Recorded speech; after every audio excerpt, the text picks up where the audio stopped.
Dua perkara mudah-mudahan dapatlah memberi manfaat kepada kita semua, insya-Allah.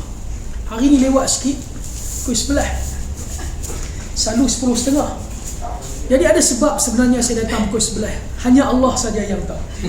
Baik, sebelum kita sambung hari ini berkenaan dengan kiblat, amalan ketiga untuk kita membina sebuah mahligai di dalam syurga. Kita dah berbicara dua amalan kita dah berbicara sepanjang 2 minggu. Ada muqaddimah kita berbicara hadis bagaimana kita boleh membina satu kediaman rumah dalam syurga. Apa amalan yang pertama? Amalan yang pertama, tak apa yang datang lewat semua tak apa, kita bagi excuse. Amalan yang pertama 2 minggu lepas Wazam dah jawab dan dapat hadiah itu. Kalau Wazam tak ingat hari ni, saya ambil balik hadiah tu. Apa amalan pertama? 2 minggu lepas kita buat, kita dapat rumah dalam syurga. Baca solat awak tu. Saya memang nak ambil hadiah tu balik. Menyesal saya bagi nampak. Hari tu saya puji Wazam habis-habisan. Nampak je sandal tapi ingat, tak tulis pun kuat hafalan. Hari ni semuanya hanya dusta. 12 solat sunat yang kita kena jaga, qabliyah dan ba'diyah. Kemudian yang minggu lepas, Qul huwallahu ahad, Allahu samad 10 kali. Konsisten. Hari ni kalau kita ambil masa 5 minit, kita baca Qul huwallah 10 kali. Lepas 10 kali, confirm kita dah ada rumah dalam syurga. Tu Nabi janji, dan Nabi tidak pernah akan berdusta. Amalan ketiga, hadis yang diriwayatkan oleh Imam Tirmizi daripada Abu Musa Asy'ari, hadis yang hasan. Kata Abu Musa Asy'ari, Nabi bersabda, Allah berfirman dalam hadis kursi, idza mata waladul abdi.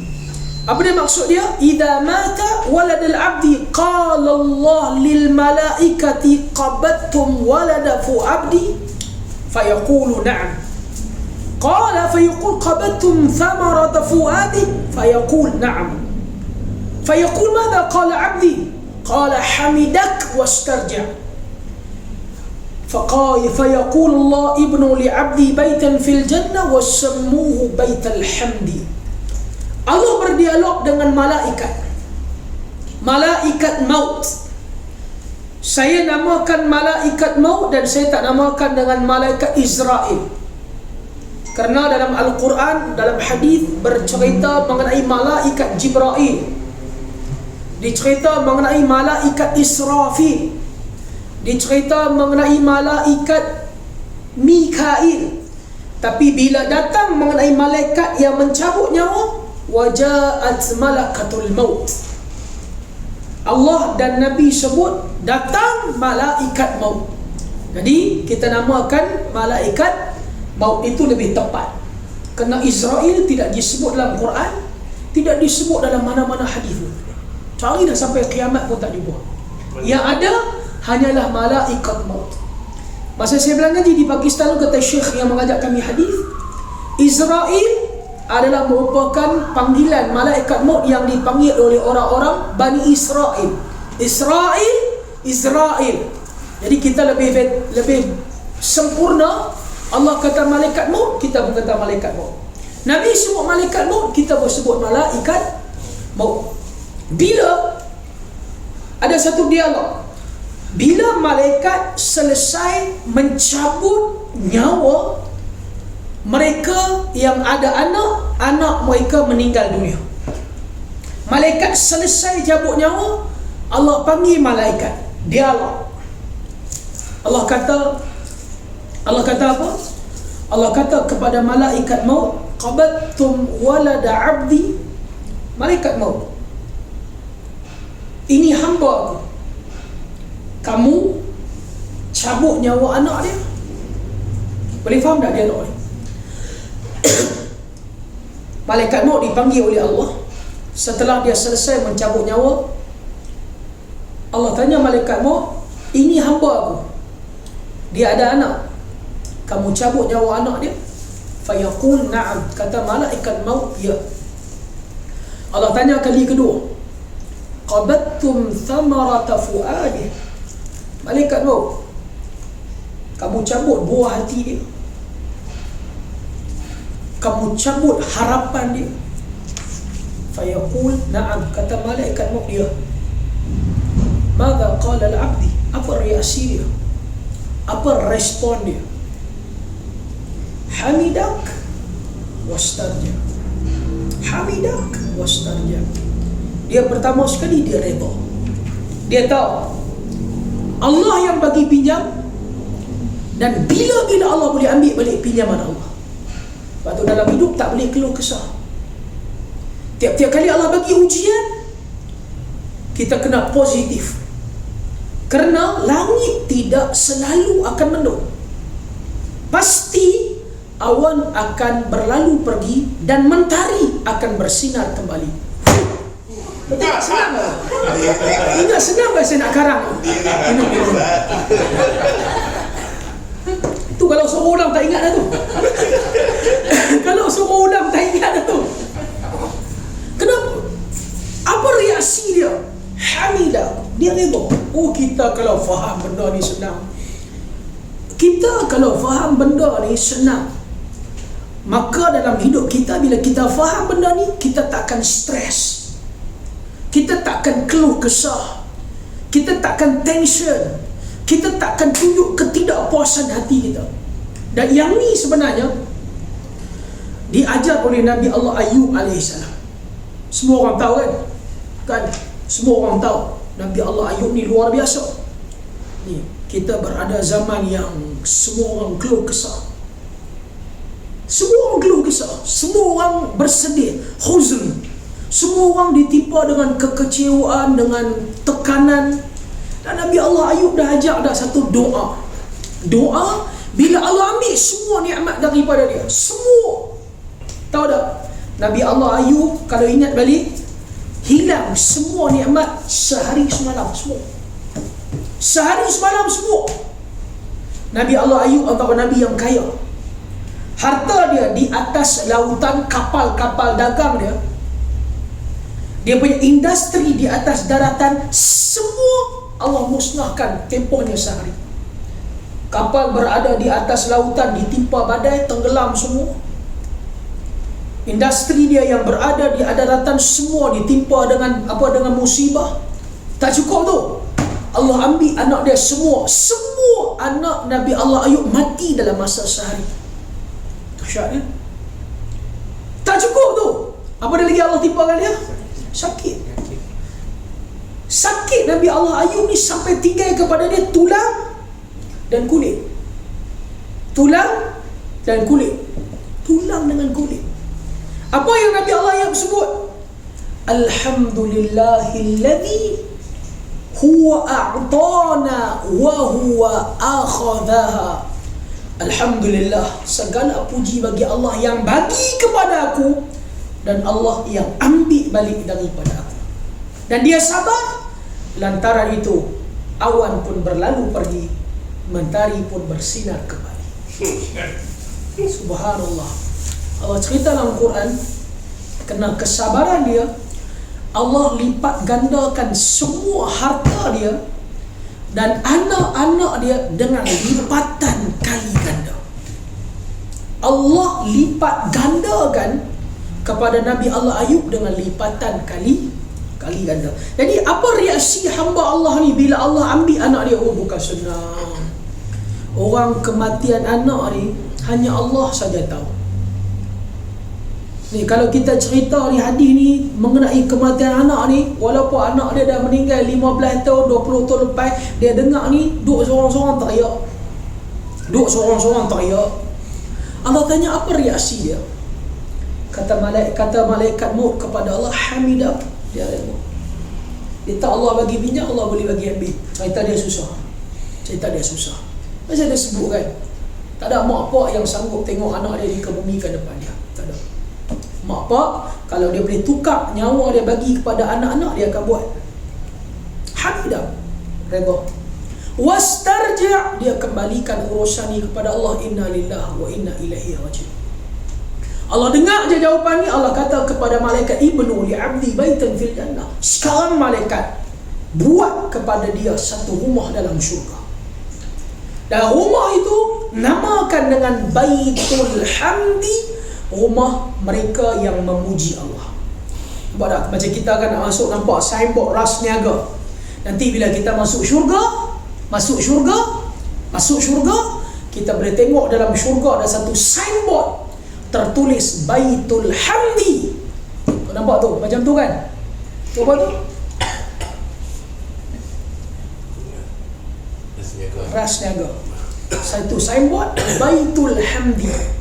Bila kita nampak saja dalam syurga, owner rumah ni siapa dia? Orang yang kematian. Kalau tak nampak dalam syurga, memang tak ada dalam syurga lah masa tu. Ada tempat lain lah, na'udzubillah. Saya tak jumpa memang tak ada dalam syurga lah tu, na'udzubillah. Ada tempat lain lah. Jadi insya-Allah ini amalan yang ketiga. Ada yang rutin kita boleh buat kan? Ada benda-benda in case berlaku. Maka inilah antara amalan-amalan yang diajar oleh Nabi. Ada 3 amalan, berbaki insya-Allah lagi berapa? 8 amalan untuk kita dapat mahligai di dalam syurga. Ajak kepada anak-anak kita ni yang kita mengaji ni, ajak supaya semua kita ada aset di dalam syurga Allah Subhanahu wa ta'ala. Kita sambung yang seterusnya insya-Allah. Hari ini kita masuk mengenai bab menghadap ke arah kiblat. Daripada Abdullah bin Umar radhiyallahu anhuma anna Rasulullah sallallahu alaihi wasallam kana yusabbihu ala dhahri rahilati haitsu kana wajhu mi'u bi ra'si wa kana ibn Umar yaf'alu wa fi riwayatin kana yu'tiru ala ba'iri wa li Muslim ghaira annahu la yusalli alaihi al-maktubah wa lil Bukhari illa al-fara'id. Bila Nabi balik daripada peristiwa Isra' dan Mi'raj, balik. Okey, dia balik. Masa tu Nabi dan para sahabat solat menghadap ke Kaabah yang pertama di Palestin. Itu kiblat umat Islam yang pertama di Palestin. Okey, di Palestin. Berapa lama Nabi menghadap ke Palestin? 16 ke 18 bulan menghadap ke Palestin. Itu kiblat semua para nabi sebelum tu. Tapi hati Nabi, jiwa Nabi ini memang nak sangat menghadap ke arah Mekah Al-Mukarramah. Sebab geng-geng Yahudi ni dia main peranan. Tengok nama saja Islam, tapi solat menghadap ke Baitul Maqdis, sama macam kami. Setelah 16 ke 18 bulan turun ayat Al-Quran, berlakunya pertukaran kiblat daripada Palestin menghadap ke Mekah Al-Mukarramah di Baitillah setelah 16 ke 18 bulan. Ada para ulama kata peristiwa ini berlaku ketika mana solat subuh.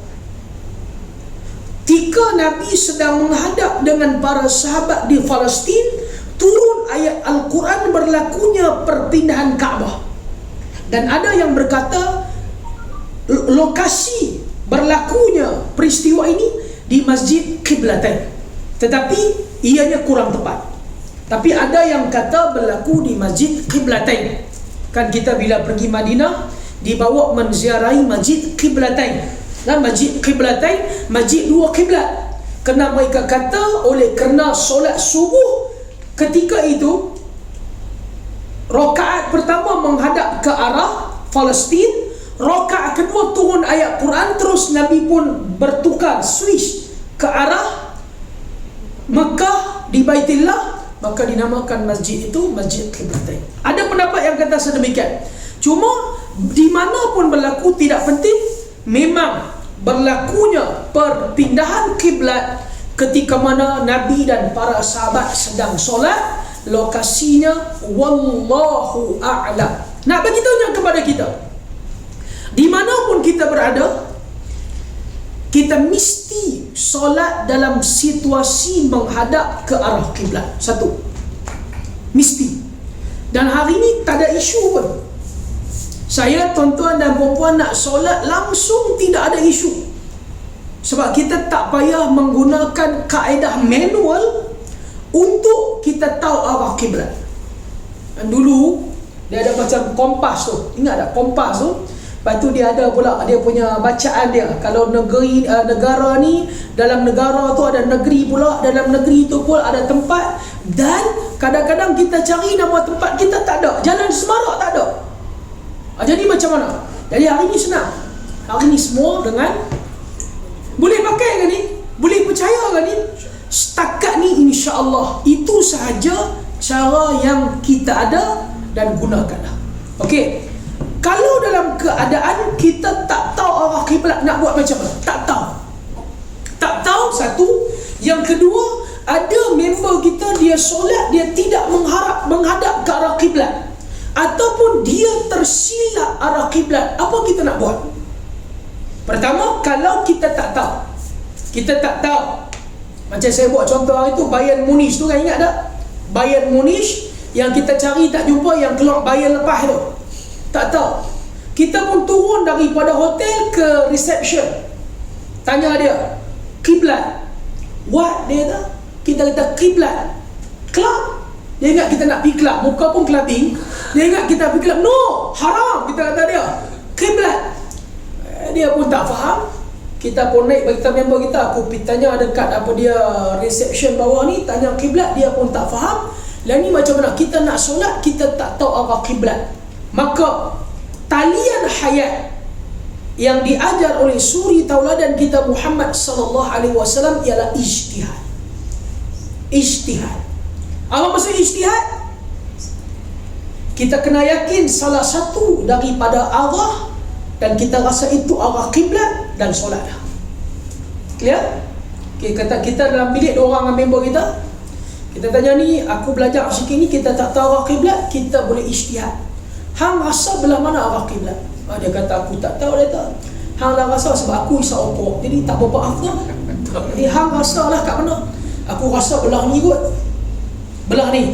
Bismillah, Allahu Akbar. Zuhur 2 rakaat, jamak dengan asar 2 rakaat, selesai. Elok bagi salam, selesai. Allahu Akbar, Allahu Akbar. Buka-buka tiket hotel, masjid tepi hotel. Celah kuih betul. Masjid tepi hotel. Terus kita pun turun daripada hotel, pergi tengok arah kiblat. Arah kiblat dengan kita solat tadi, lari 360 darjah. Lari. So macam mana keadaan? Kita nak kena ulang solat tak? Waktu solat masih ada. Nak kena ulang balik solat tak? Kita tak perlu balik ulang solat, kerana tadi kita sudah berijtihad. Dan masa kita ijtihad tu, kalau kita betul, kita dapat 2 pahala. Tapi kalau kita salah, tetap kita dapat 1 pahala. Cuma lepas daripada tu, kalau nak solat, janganlah menghadap ke arah tu lagi. Mengarahlah ke arah kiblat yang betul. Boleh faham insya-Allah? Tetap kena solat. Balik daripada Jerman, Rasniaga hantar pula pergi ke mana? Pergi ke Langkawi. Jangan buat Langkawi macam Jerman. Kita nak semayang ni, kita nak semayang ni. Dia tak mau tengok app semua, tak mau. Ingat kita kenal Jerman tu, dia tak boleh cari. Tak apa, aku pergi tanya dia, tak apa, kita ijtihad. Ijtihad kena kat hang. Aku rasa belah ni kiblat, semayang dengan member dia. Elok habis semayang, dia naik atas, dia baring atas katil, dia buat tangan atas dia, tengok ada satu arrow belah sana. Dia takut member dia marah, dia pusing arrow jangan semayang dia. Jadi ijtihad kunci dia. Sama juga bila kita naik flight.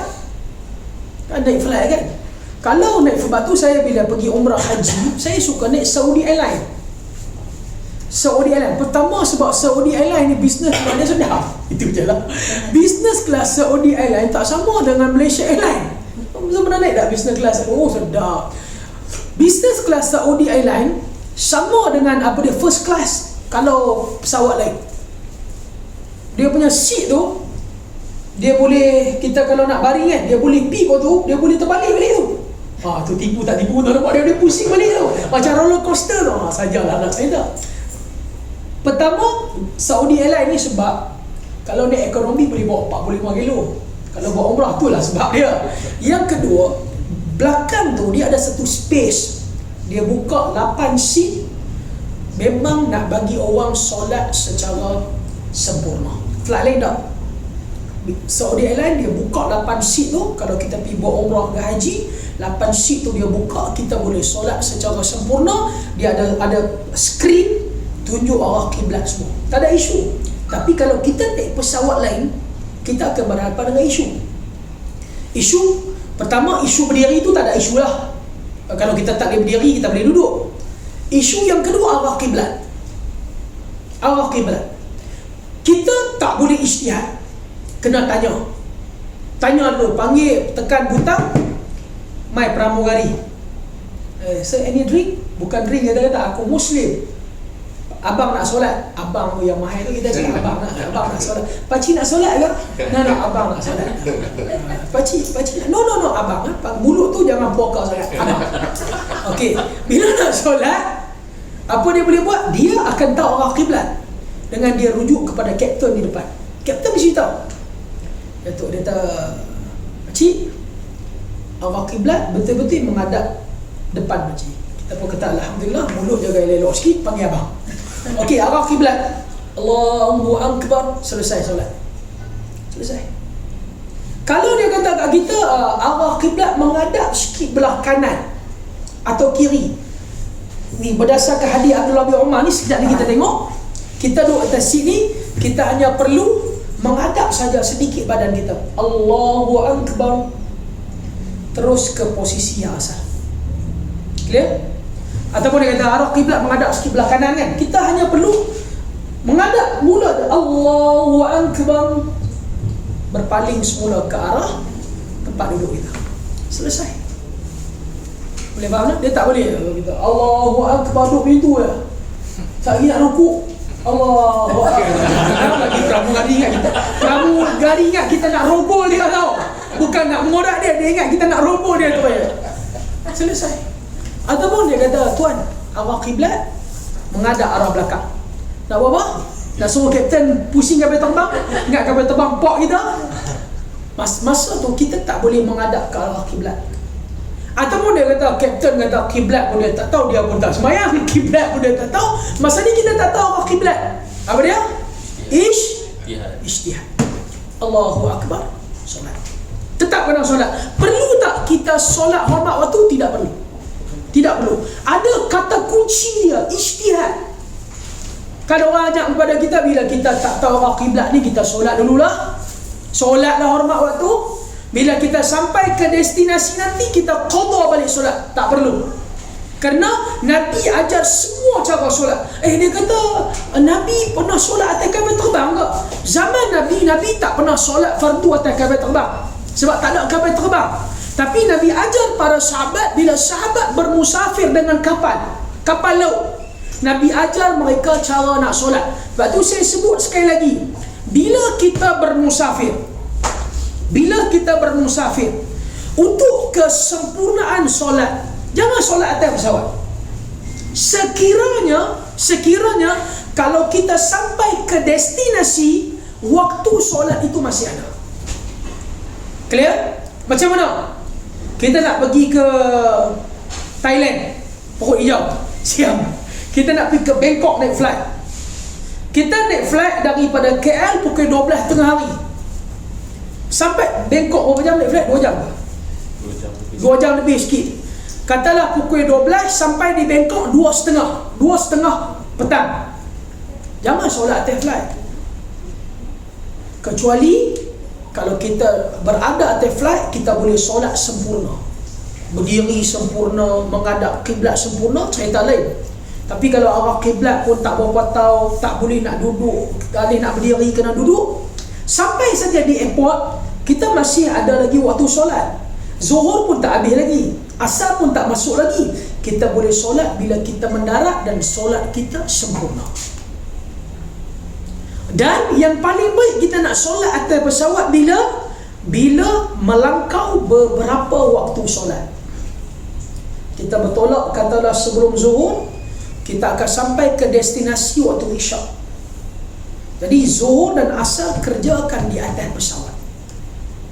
Bila kita sampai dah isyak, kita boleh buat jamak takhir bila kita dah check in dan sebagainya, dan solat kita cukup sempurna. Kalau kita rasa keperluan kita perlu barang kita, baju kita, persiapan musafir kita dah fikirkan juga persiapan solat kita. Kan kita dah dapat dah, kita nak beli tiket, kita dah tahu dah. Ini semua benda-benda seorang mukmin kena take care, kena betul-betul jaga betul-betul. Nampak tak? Ini antara benda yang kita kena tahu bila kita sedang musafir. Tapi kalau kita bertolak sini sebelum zuhur, kita sampai di destinasi pun belum zuhur. Boleh faham tak? So bila kita sampai di sana, kita solatlah zuhur di sana. Walaupun penerbangan kita 10 jam, kita sampai di sana masih belum zuhur, hari yang sama, maka sampai di sana kita boleh solat di sana. Tapi kalau kita sudah pun bertolak sejam, dah masuk zuhur, kita nak solat zuhur dan asar, kita sampai di destinasi dah zuhur, maka kita tak perlu solat lagi. Di mana kita berada, di situlah waktu solat kita. Ya, sahabat saya tanya bulan puasa bulan lepas, dia orang Sabah, duduk di sini 2019. Jadi dia pun bersahur di sini, di Bangi. Dia flight balik ke Sabah. Dia nak balik 2 minggu, kemudian dia balik ke Semenanjung balik. Dia kata, "Ustaz, bila saya sampai di Sabah, sana buka puasa awal. Jadi dia kata mesti kena buka puasa mengikut waktu Sabah." Saya kata betul, walaupun dia sahur tu lewat. Sebab Semenanjung kan lewat sejam. Dia sahur di sini pukul 6, dia sampai Sabah, dia buka puasa di Sabah pukul 5.30. Tapi bila dia nak balik, dia bersahur ikut waktu Sabah. Bila dia sampai, dia call saya, dia kata, "Ustaz, boleh tak saya buka puasa ikut waktu Sabah?" Saya kata, "Hari tu lain, yang ni lain." Dia kata, "Ustaz kena faham," dia kata, "saya sahur ikut waktu Sabah." Dah hari tu masa dia nak balik, dia sahur ikut waktu Bangi, dia tak kira. Jadi tak boleh macam tu. Jadi di mana kita berada, di situlah kita ikut waktu solat, di situlah kita berbuka dan juga bersahur. Walaupun sempadannya hanya border Siam bukan Thailand, Siam dengan Malaysia. Peralih ni dia panggil apa? Peralih dia tahu lah, border dia panggil apa? Padang Besar. Belah Siam Danau Kerapi tahu? Kerapi kan?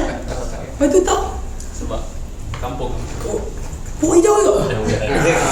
Ini isteri. Okey, ni Padang Besar. Belah Siam Padang Besar ke? Padang Besar sama nama. Danau tu PK hitam. Tak apa, kita ambil tempat lain. Kita ambil Kelantan. Tapi tak ada kan? Okey, Kelantan. Madi dah. Ha? Mana? Bukan Siam ke ni?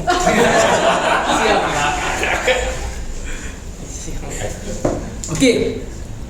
Kelantan rantau panjang, border Golok kan? Golok. Tengok nak? Saya nak bagi nampak ni waktu solat. Katalah waktu solat zuhur di Kelantan waktu solat zuhur masuk 1.20. Hanya sebatang sungai. Belah Siam, waktu solat zuhur dia lewat setengah jam. Contoh, orang yang berada di Malaysia ikut waktu solat Malaysia, orang berada di Siam, di Golok, ikut waktu solat di Golok. Itu kaedah dia. Di mana kita berada, di situ waktu solat kita, di situ kita berpuasa dan berbuka. Sama juga, contoh, tengok anak bulan. Malaysia nampak anak bulan, belah Siam tak nampak anak bulan. Orang yang duduk di Malaysia, di belah-belah rantau panjang ni, oleh kerana Malaysia nampak anak bulan, maklak dia, maka orang yang duduk di Malaysia kena puasa. Tapi yang duduk di Siam hanya sebatang sungai, yang duduk di Siam tak nampak 6 bulan, dia duduk di Siam, dia tak payah puasa. Kalau macam tu Ustaz, kalau saya bermusafir ke Siam, bunyi Islami, kalau saya bermusafir ke Siam, macam mana? Kalau kita memang berada di Siam, maka oleh kena Siam tak puasa, kita pun tak payah puasa. Tapi takkanlah sebab kita musafir tu sebab tak mau puasa. Katalah dia balik rumah adik-beradik dia sebelum daripada bulan Ramadan 5-6 hari, dan memang dia berada di Siam ketika itu. Thailand tak puasa, Malaysia puasa. Oleh kerana dia berada di Siam, dia tak payah puasa. Dia balik ke Malaysia, Malaysia puasa pada bulan tersebut 30 hari. Dia baru berapa hari? 29 hari. Tak ada masalah. Sebab puasa antara 29 sampai 30 hari. Nampak tak jalan dia? Nampak? Senang nampak macam ni lah. Kita ni, anak kita belajar di UK. Okay? Di UK. Kita pun di UK puasa lewat sehari daripada Malaysia. Kita puasa hari pertama, UK tak puasa lagi. Kita puasa hari kedua, UK puasa hari pertama. Kita pun duduk di sana, duduk di sana. Dah nak raya, kita balik malam raya. Kita fly balik ke Malaysia. Malaysia dah raya. Kita dah puasa, katalah berapa hari? 30 hari. Tak ada isu. Nampak tak? Isu dia bila? Isu dia kalaulah Malaysia puasa 29 hari. Dia di Siam, hari Malaysia puasa, dia di Siam. Kan? Bila dia balik, Malaysia puasa 29 hari, dia baru puasa 28 hari. Macam mana? Dia tak boleh raya, dia tak boleh puasa. Macam mana dia tak? Raya pun tak boleh lah, puasa pun tak boleh lah. Dia tak boleh puasa hari itu, kerana hari itu adalah hari raya, hukum dia haram. Dan dia perlu mengganti balik sehari lagi, menyempurnakan bulan Ramadan yang awal. Di mana kita berada, di situlah kita kena solat, di situlah kita kena puasa. Di bab kiblat. Satu. Yang kedua, bila kita tengok orang solat, kiblat dia salah. Sebagaimana kita tengok ada orang solat salah, menjadi kewajipan Muslim tegurlah dia. Kadang-kadang kita jadi masalah, kita malu Allah tegur. Member kita solat tak betul. Kita nak tegur ni jadi mulut. Tahu tak, kalau kita tegur dia betulkan solat dia, kena teguran kita. Sepanjang dia solat, setelah ditegur, kita dapat ganjaran yang sama. Tegur dia. Orang solat, kiblat dia lari sikit. Kan, lari sikit. Kiblat belah ni. Okay, dia lari sikit. Dia pun tak tahu daripada mana dia main tumpang solat di surau kita. Kita pun masuk dalam surau nak solat, tengok kiblat dia lari sikit. Maka berdasarkan hadis ni, bila Nabi solat dengan para sahabat, menghadap ke Palestin. Bila turun ayat Quran pembetulan kiblat dalam solat, Nabi switch, dan para sahabat semua ikut. Masa tu teknologi tak canggih. Ada tempat-tempat yang belum sampai lagi informasi penukaran kiblat, dan kejadian penukaran kiblat berlaku waktu Isyak. Jadi bila ada sahabat yang semalam solat dengan Nabi dan tahu berlaku pertukaran kiblat, bila dia pulang ke tempat dia di kampung dia, pagi tu dia solat subuh, dia sampai tengok orang kampung dia masih lagi solat menghadap Palestin. Sebab belum sampai informasi, dia masuk, dia bagi tahu, qad nazzala, telah turun ayat Quran berlakunya pertukaran kiblat daripada Palestin ke Kaabah. Dan imam yang dengar tu, dia pun switch menghadap ke arah kiblat di Mekah, dan semua jamaah ikut sekali. Maksudnya menjadi tanggungjawab kita bila tengok orang solat tak betul, kiblatnya salah, untuk kita tegur. Ada sahabat main tumpang solat, nampak tak? Kita dah bawa sejadah dah semua siap. Cuma sejadah tu kita silap, belah kiblat tu kita belah, kiblat tu kita belah ni. Kan sejadah tu kan dia ada masjid kan. Yang belah masjid kita pun pibuh terbalik. Dia pun kita masuk-masuk tengok-tengok dia semayang terbalik. Jadi kewajipan kita dua. Tegur dia, sama ada kita pegang dia. Pegang tu janganlah pergi cucuk pinggang dia. Pegang dia, bagi tahu kiblat tak betul ni. Ubah dia. Settle. Kiblat tak betul, settle. Kita pun okey, dah betul. Dia teruskan solat dia. Terima kasih ya. Jangan itu batal.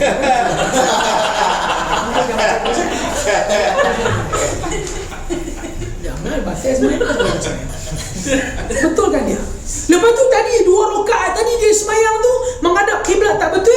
Kalau dia memang dah yakin yang tu arah kiblat, solat dia sah. Tapi kalau dia tahu saya pun tadi pun duk perasan dah, takkanlah kiblat dia menghadap kok pintu keluar ni. Kita pun sejadah ni dia menghadap lah ni.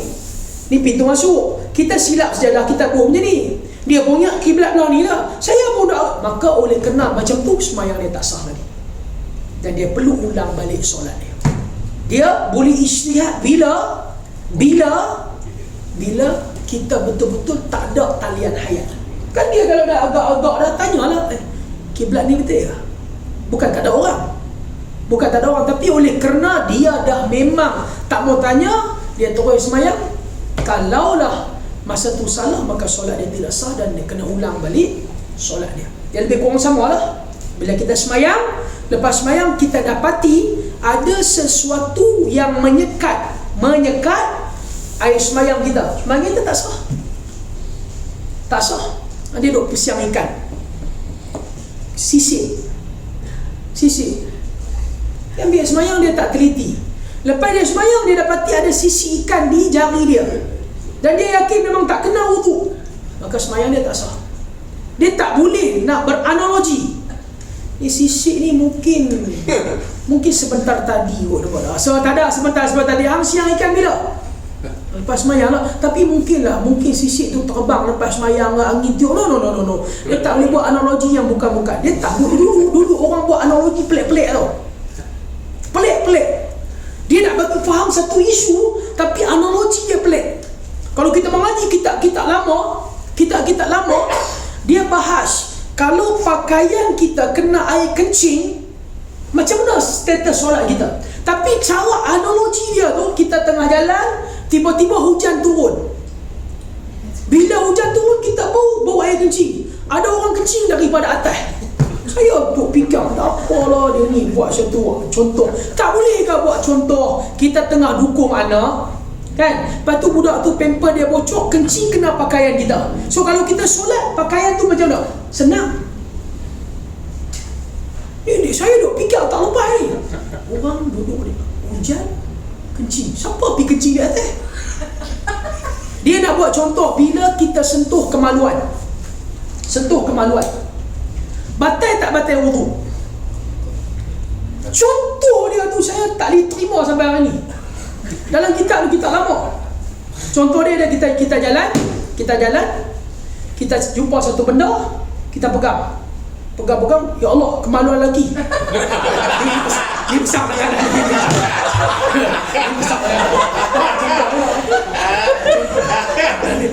Abaikan nampak dia ya Allah. Dah abaikan yang tu. So batal tak batal wudu kita? Saya duk fikir, wah, tenang wah. Saya duk fikir ni sampai dah buat. Ada ke orang buat kemaluan tepi jalan? Tapi contoh tu best. Okey, soalan dia batal tak batal wudu? La ilaha illallah. Dia tak boleh itu. Kita kena bagi orang senang. Dia contoh dia senang ya. Kita dah ambil ayat semayang. Nak semayang, anak kita berak. Dia duk menangis apa, kita pun ambil dia pergi bilik ayat, kita basuh berak dia. Kita sentuh kubul dia. Batal tak batal wudu kita? Tapi dia punya tu saya tak boleh. Kadang-kadang kita lama ni dia punya analogi dia kan. Dia mengaji sifat 20 kan.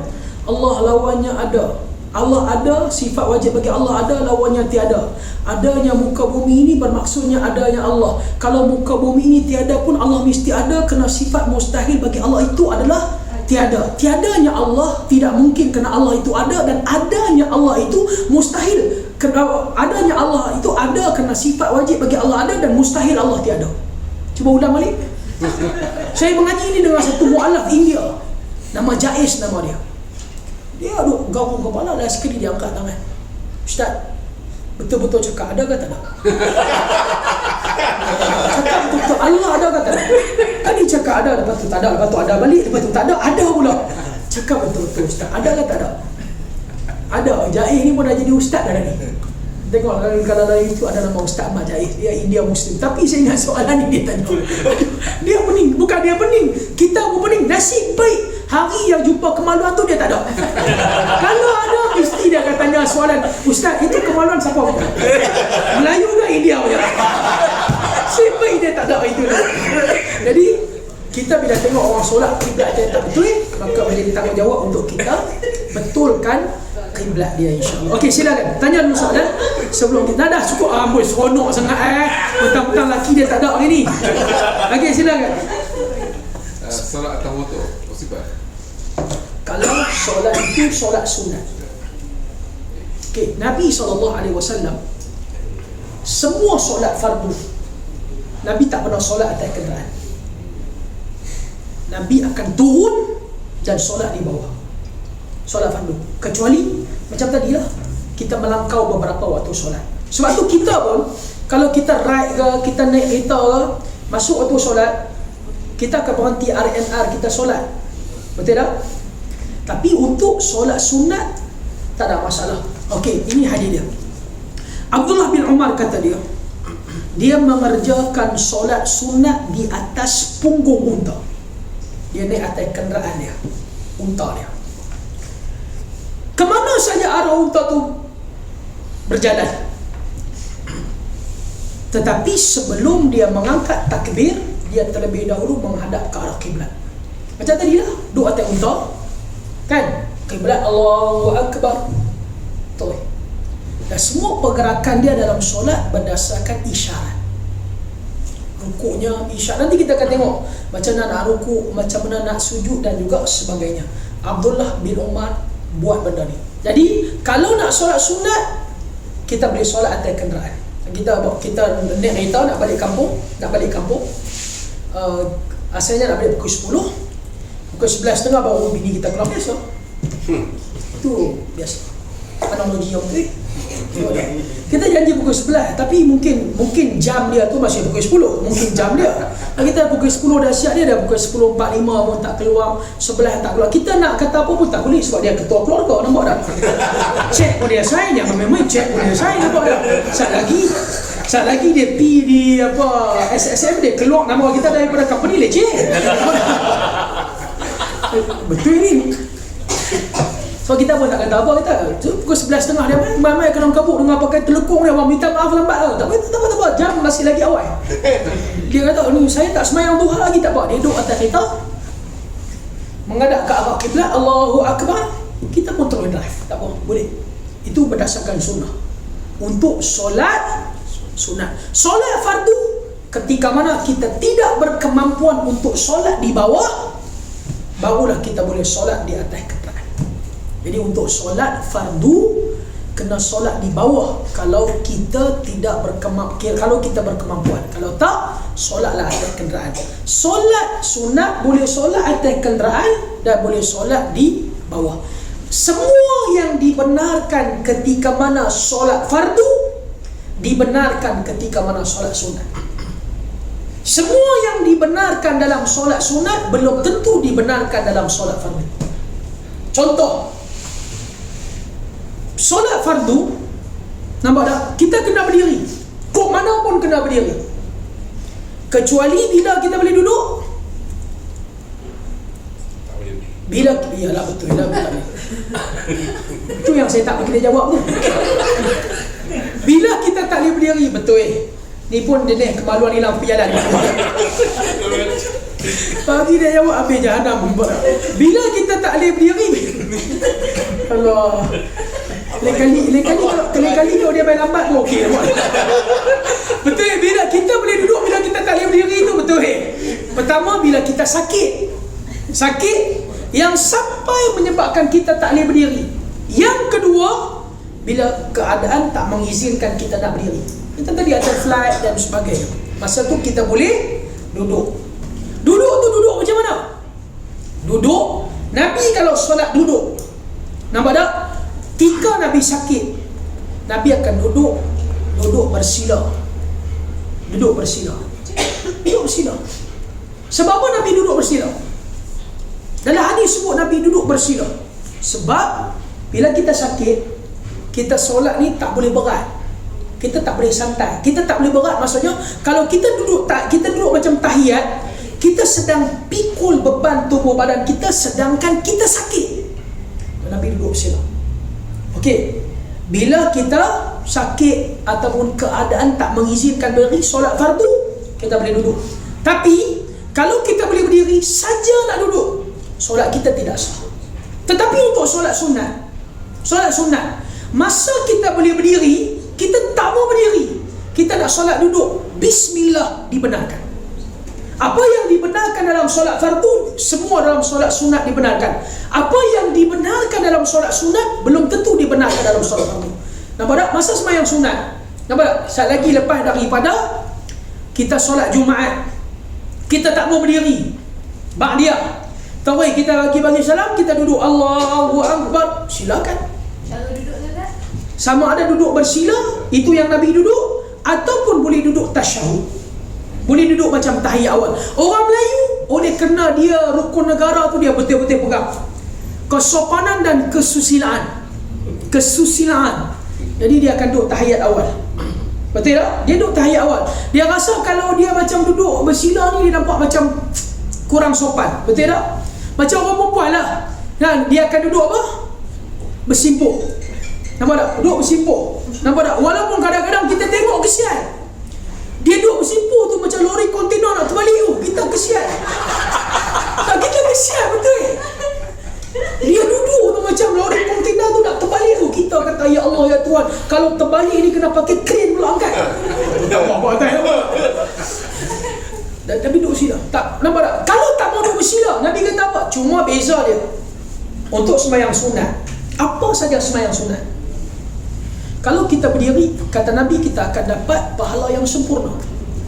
Tapi kalau kita duduk, falahu ajru nisfu qa'im. Kata Nabi, kita akan dapat setengah pahala orang yang berdiri. Kalau orang berdiri dapat 100 markah, dia dapat 50. Kata Nabi, kalau tak mau berdiri, dia boleh berbaring. Nanti kita akan masuk bab orang sakit nak solat macam mana. Dia tak mau duduk, dia boleh berbaring. Tak mau berbaring, dia boleh menyengging. Saja lagi lepas Jumaat kan, duduk pun tahu bagusnya menyengging. Boleh tak boleh? Boleh. Cuma dia akan dapat ganjaran setengah. Dan nanti kita akan tengok terms dia. Ada seorang sahabat Nabi, Nabi ziarah dia, dan masa tu dia kena bawasir. Bahasa Arab panggil bawasir, Melayu panggil buasir. Dia duduk, dia pilapit wisadah, dia pilapit bantal. Maksudnya masa dia rukuk tu, dia sujud atas bantal Nabi lah. Nabi kata, kalau kamu solat, kalau kamu boleh sujud di bawah, sujudlah di bawah. Kalau kamu tak boleh sujud di bawah, sujudlah dengan isyarat. Kadang-kadang ada orang duduk ni mengikut kesesuaian dan dia sendiri tahu keadaan dia. Ada orang, dia duduk sila pun tak boleh, duduk tahiyat pun tak boleh. Apa yang sesuai? Saya kena duduk atas kerusi. Bismillah. Duduk atas kerusi ni selalu orang sakit lutut lah. Duduk atas kerusi, tak apa. Bila dia rukuk dengan isyarat. Dan Nabi kata, bila kamu sujud kamu mesti lebih rendah daripada rukuk kamu. Selesai. Jadi berdiri, dibenarkan. Berdiri adalah rukun kepada rukun solat. Dan boleh duduk ketika mana keadaan tidak mengizinkan berdiri saya. Barulah kita boleh solat dalam keadaan kita duduk. Okey, ada lagi tak? Silakan. solat sunat 4 rakaat tu boleh tasyahud awal tak? Kalau kita buat direct 4 rakaat, tidak ada tasyahud awal. Setiap rakaat ada bacaan Fatihah dan surah. Maksudnya kalau kita lepas zuhur, kita solat 4 rakaat terus. Rakaat pertama Fatihah surah, rakaat kedua Fatihah surah, tahiyat awal tak ada, rakaat ketiga Fatihah surah, rakaat keempat Fatihah surah. Itu cara dia. Okey, ada lagi tak? Silakan, boleh tanya dulu. Kalau orang masbuk, kita semayang sunat yang 4 rakaat kan. Tak habis lagi sembahyang sunat. Itulah dia. Daripada hari tu masbuk dia tak habis-habis. Memang sembahyang rakaat. Satu. Tak, saya semayang sunat, orang ikut. Okey. Orang takut. Jadi saya dan niat nak semayang 4 terus kan. Okey. So saya tak ada Tahiyat awal. tak. Dia yang duduk di belakang dia kena ikut. Dia ikut lah. Ha. Tapi lepas tu dia habis, dia Okey. perlu buat tambahan sujud sahwi. Dia oleh kena dia ikut imam. Yes. Kalau imam sujud sahwi, dia sujud sahwi. Kalau imam tak sujud sahwi, dia tak perlu sujud sahwi. Dia hanya ikut saja. Sebab tasyahud awal tu sunat muakkad je kan. Tasyahud awal adalah merupakan perkara yang wajib dalam solat. Habis tu Kalau perkara yang wajib dalam solat kita tinggal, kita kena sujud sahwi. okey. So maknanya macam tadi saya buat sunat Okey? 4 rakaat. Okey. Terus saya makna tak buat Tak tahiyat awal ya. Okey. So bila saya habis, yang dia pun masuk memang ikut saya. Ya, maksudnya dia tak duk tasyahud awal, saya faham. Tapi dia semayang zuhur Okey. 4 rakaat. Kalau kita bagi salam, dia ikut je. Dia ikut je. So, Dia tak payah sujud sahwi. Tak ada isu. Dia ikut imam. Kerana ada hadis innama ju'ilal imam liyutamma bi, dijadikan imam untuk kita ikut dia. So kita just jadi imam dan dia ikut saya. Wallahu a'lam. Ada lagi tak? Silakan. Lepas ni kita akan masuk bab susunan saf. Susunan saf yang diajar oleh Nabi. Kita semayang laki bini ni nak duduk macam mana? Kan? Apa tak? Kita nak duduk macam mana? Kita ada anak laki seorang, isteri seorang nak macam mana sampai seorang lelaki tu tak boleh kata apalah. Lepas tu anak perempuan 3 orang. Ni anak lelaki kita dengan kita ni nak duduk macam mana? Boleh tak boleh ni? Kita ada anak ni pergi hantar tafiz umur 12 tahun. Bacaan lagi sedap daripada lelaki kita ni. Lelaki kita ni baca Quran macam baca ulut itu. Baca ulut. Baca mana yang perkataan. Lelaki saya baca Quran, ada muslimat kata ustaz, lelaki saya baca Quran macam baca ulut. Saya duk cari dalam YouTube tak jumpa. Dia boleh kata kat lelaki dia itu mulut puaka dia. Ustaz tahu tak lelaki saya ni memang baca Quran macam baca ulut. Saya duk cari dalam YouTube tak jumpa baca ulut baca Quran je nak. So macam boleh tak boleh anak kita ni duduk sekali dalam kita, dia jadi imam kita. Lepas tu boleh tak boleh ni kita ada anak ni dia tak akil balik lagi tapi dia dah memaiz. Umur dia 6 tahun, 7 tahun, 8 tahun dia dah pandai dah basuh kencing berak dia. Kita bawa dia pergi masjid ni dia nak duduk mana? Dia boleh ke kita letak dia satu saf dengan kita? Macam Nabi buat kepada Anas bin Malik dengan satu anak yatim, Nabi letak dua-dua ni satu saf. Kata Anas bin Malik, wasafaftu ana wal yatim mi warai. Nabi ambil aku dan seorang anak yatim yang belum baligh, Nabi jadikan satu saf di belakang Nabi. Boleh tak boleh itu? Kau orang kita, orang tua-tua dulu dia dengan budak-budak ni dia allergic sikit. Kan sampai ada signboard. Kan? Saf kanak-kanak setakat ini sahaja. Saya pergi di Kuantan, masjid tu dia ada soft kanak-kanak setakat ini saja, tepi tu dia ada gambar penumpuk lah satu. Ada tempat kan kalau bulan Ramadan dia upah seorang pegang rotan. Mereka panggil yang pegang rotan ni dia panggil pakcik puaka. Dia pegang rotan ni. Dia kira budak-budak main. Tak ada, dia tak bunyi, dia tak ada salangnya. Dia hi. Budak-budak masuk seorang tu duduk belakang. Jadi budak-budak ni bila tengok dia takut, jadi trauma. Tu yang kadang-kadang kita pergi masjid surau ramai orang duduk belakang kan, walaupun dah tua kan, ni semua mangsa-mangsa masa kecil kena halak. Dia trauma. Teriak masa kecil dia kena halak. Jadi dia pergi semayang, dia pergi semayang Jumaat ke semayang apa dia duduk luar. Jadi kita bila pergi hari Jumaat tengok ramai kat luar, Allah kesian, mereka ni kena dapat terapi ni sebab lu kena halau masa kecil. Apa orang kita macam ni? Kita pergi negara Arab, kita pergi luar negara kan, tak ada isu pun benda ni. Nanti kita akan jumpa banyak benda, termasuk nanti saya akan baca hadis kepada tuan-tuan semua masalah bila Nabi solat, Nabi dukung cucu Nabi nama Zainab. Boleh ke tak boleh kita pergi dukung anak kita ni masa semayang?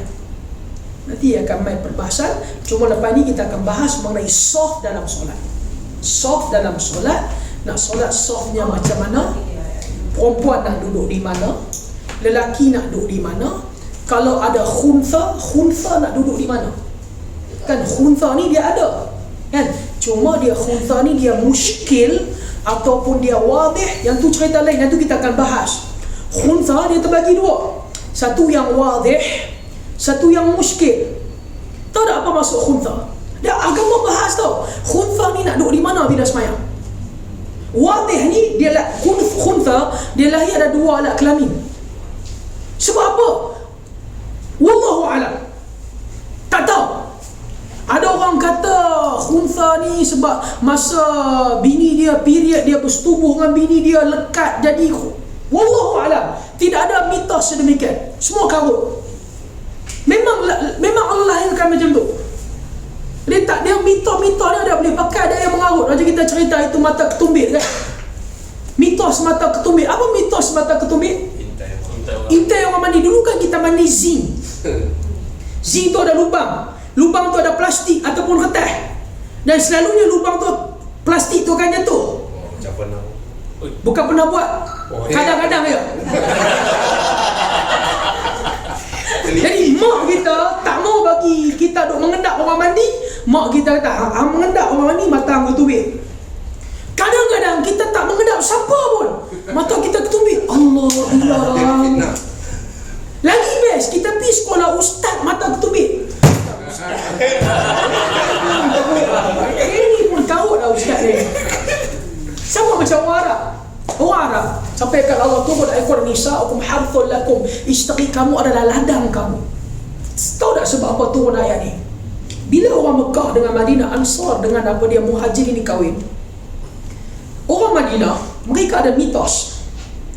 Mitos bila suami mendatangi isteri dia daripada arah belakang. Arah belakang ni arah yang halal. Jadi dia akan ada mitos kalau anak tu lahir juling. Jadi orang Madinah ni dia tak selesa dengan benda ni. Sebab dia rasa kalau masa tu kalau mana-mana budak mata juling, dia pun kata Pak Ang ni kamu dah Pak Ang ni leceh dah. Jadi masa tu, jadi ini mitos. Allah turunkan ayat Quran, nisa'ukum harthul lakum, isteri kamu ladang kamu, halal bagi kamu, datanglah daripada mana arah pun, kecuali daripada arah-arah yang diharamkan, kecuali masa ketika mana dia sedang haid. Nanti khunsa ni dia bahas nak duduk di mana, nanti kita bahas. Dia lahir dua alat kelamin. Wadih dia cenderung. Dia mai umur 13, 14, kalau dia cenderung kepada lelaki, tubuh badan dia lelaki, jambang, mai nisai, dia khuntha yang wadih. Kalau dia pergi ke arah perempuan, ada tubuh badan perempuan, dia mai period dan sebagainya, perempuan. Tapi kalau dia muskil, masalah. Dia dua-dua function. Boleh faham tak dua-dua function? Dua-dua berfungsi. Azik. So macam mana? Mulut ini dia mulut kan. Insurans pun tak mau bagi lah mulut. Kalau insurans tengok dia kata, minta maaf lah tuan, you punya mulut lah, saya pun tak boleh kawal dia tak. Insurans tak boleh kawal. Dah kita berhenti. Sekali bagi dia peluang, dia bagi lagi teruk apa.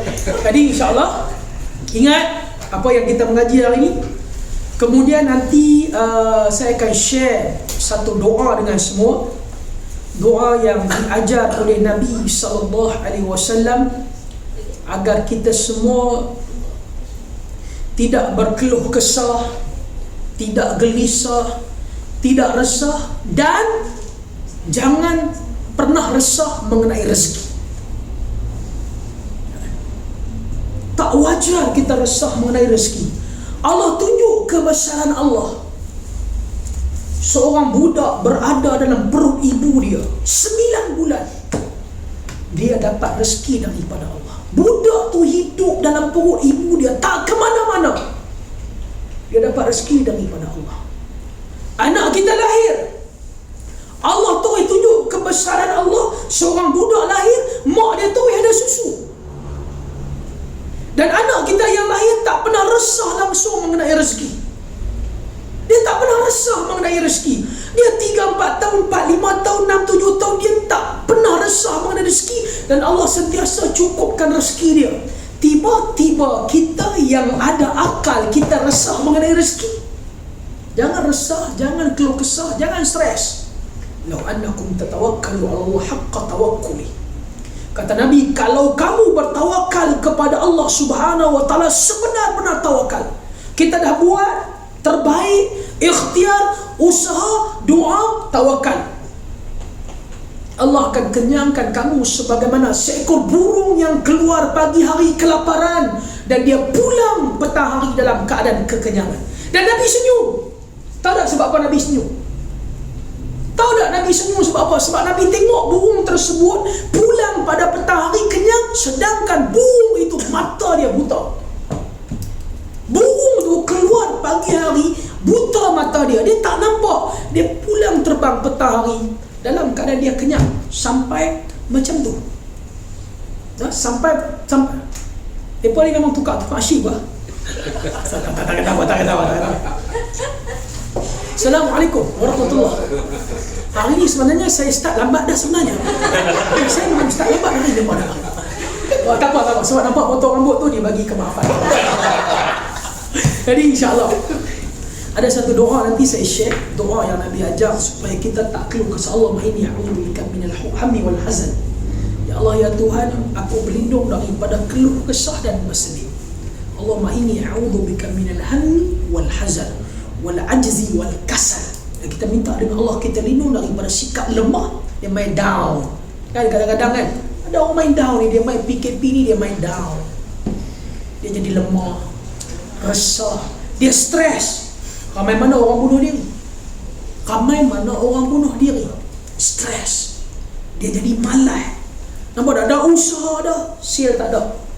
Dah buat macam-macam dah.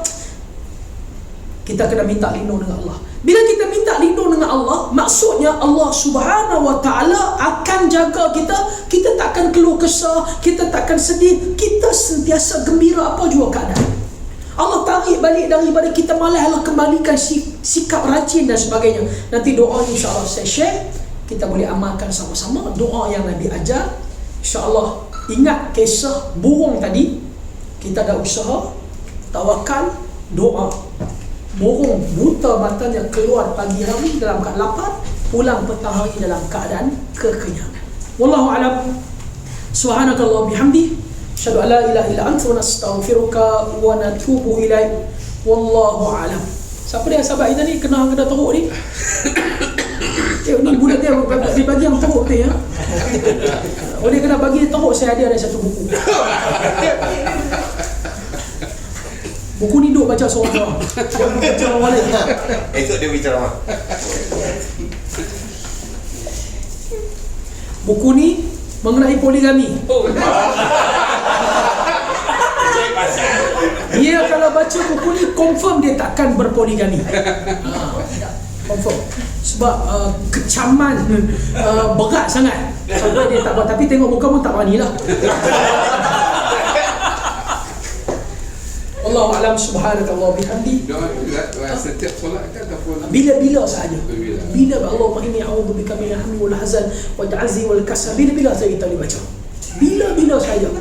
Apatah lagi saat kita sedang berkeluh kesah. Ya Allah. Subhanallah bihamdi. Astaghfirullah wa atubu ilaih. Poligami. Ahmad.